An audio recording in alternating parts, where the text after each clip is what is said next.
सतत बीपी वाढतोय का आणि बीपीची औषधं घेऊन देखील बीपी नियंत्रणात राहत नाहीये का? तर मग अशा वेळेला फक्त हृदय किंवा किडनी यांच्यामुळेच आपला बीपी वाढलेला असत नाही, तर बऱ्याचदा थायरॉइड हार्मोन जरी आपला बिघडलेला असला तरी देखील आपल्या बीपीवर परिणाम होऊ शकतो.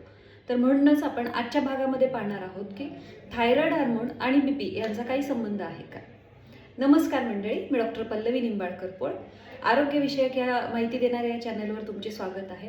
आणि जर तुम्हाला अशी माहिती हवी असेल तर आजच आपल्या चॅनलला सबस्क्राईब करा आणि बेल आयकॉन दाबायला विसरू नका. तर आपण आजच्या भागामध्ये पाहणार आहोत की थायरॉइड हार्मोन आणि बीपी यांचा काही संबंध आहे का. बऱ्याचदा असं दिसून येतं की बीपीची औषधं नियमित घेतलेली असतात, तसेच बाकी इको वगैरे सगळ्या टेस्ट झालेल्या असतात, पण बीपी नियंत्रणात राहत नसतो. तर अशा वेळेला डॉक्टर आपल्याला थायरॉइडची टेस्ट करायला सांगतात. मग थायरॉइडमुळे पण आपल्या बीपीवर काय परिणाम होतो का, हे आपण आजच्या भागामध्ये पाहणार आहोत. तर आपण मागील काही भागांमध्ये पाहिल्याप्रमाणे थायरॉइड ग्लँड ही आपल्या शरीरातील अतिशय महत्त्वाची ग्लँड आहे. त्याच्यामधनं जे हार्मोन्स सिक्रेट होत असतात ना, त्या हार्मोन्स हे आपल्या शरीराचं मेटाबॉलिझम किंवा आपल्या शरीराने किती ऊर्जा वापरायची हे ठरवत असतात. तसेच आपल्या हृदयाची गती, म्हणजे आपलं जे काही हृदय आहे ते किती वेगाने धडधड करेल किंवा किती वेगाने पंप करेल, हे सगळं आपलं थायरॉइड हार्मोन ठरवत असतं.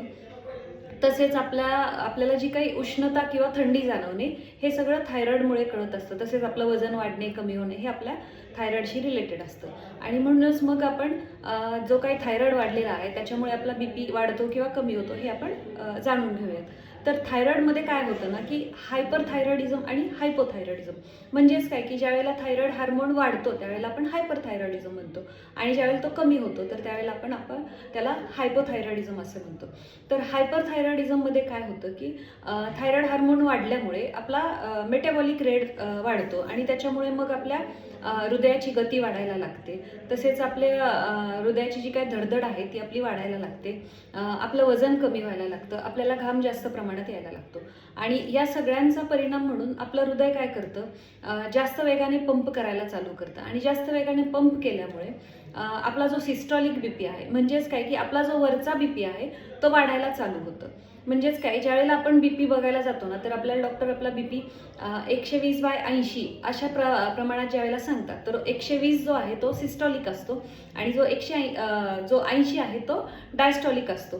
तर ज्यावेळेला आपल्याला हायपरथायरॉइडिझम होतं किंवा ज्यामध्ये आपलं वजन कमी व्हायला लागतं, त्यामध्ये आपल्याला वरचा बीपी वाढलेला दिसून येतो. आणि हायपोथायरॉइडिझम म्हणजेच थायरॉइड हार्मोन ज्यावेळेला कमी होतो तर त्यावेळेला काय होतं की आपल्या हृदयाची जी गती आहे ती कमी प्रमाणात व्हायला लागते.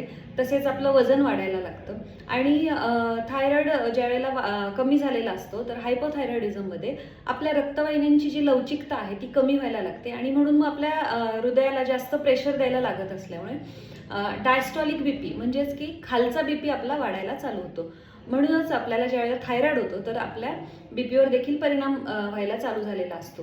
तर मग थायरॉइड म्हणजे आपला ज्यावेळेला बीपी वाढलेला असतो तर त्यावेळेला जेव्हा तो नियंत्रणात येत नसतो, तर कधी थायरॉइडची टेस्ट करणं गरजेचं आहे, तर ज्यावेळेला आपल्याला बीपी वाढण्यासोबतच आपलं वजन अचानक वाढणे किंवा कमी व्हायला चालू होतं, आपल्याला अचानक थंडी किंवा उष्णता जाणवायला लागते, तसेच धडधड आपली वाढायला लागते हृदयाची.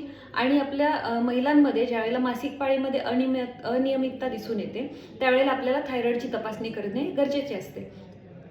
थायरॉइड तपासणी करताना आपण काय तपासणी करतो, तर ही एक साधी रक्ताची तपासणी आहे. त्यामध्ये TSH, T3 आणि T4 हे तपासले जातात, आणि त्यांचं जे काही प्रमाण आहे त्यानुसार आपल्याला मग हायपर किंवा हायपोथायरॉइडिझम हे लेबल दिलं जातं.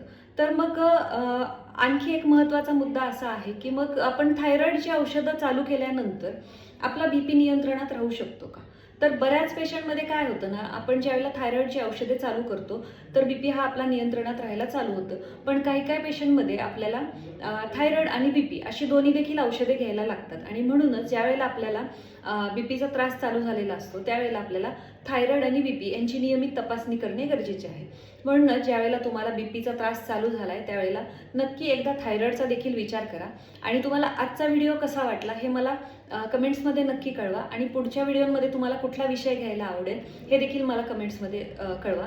आणि ह्या व्हिडिओची किंवा ह्या माहितीची ज्यांना गरज आहे त्यांच्यापर्यंत हा व्हिडिओ नक्की पोहोच करा. आणि हा व्हिडिओ पाहिल्याबद्दल धन्यवाद. असेच आपले व्हिडिओ पाहत राहा. नमस्कार.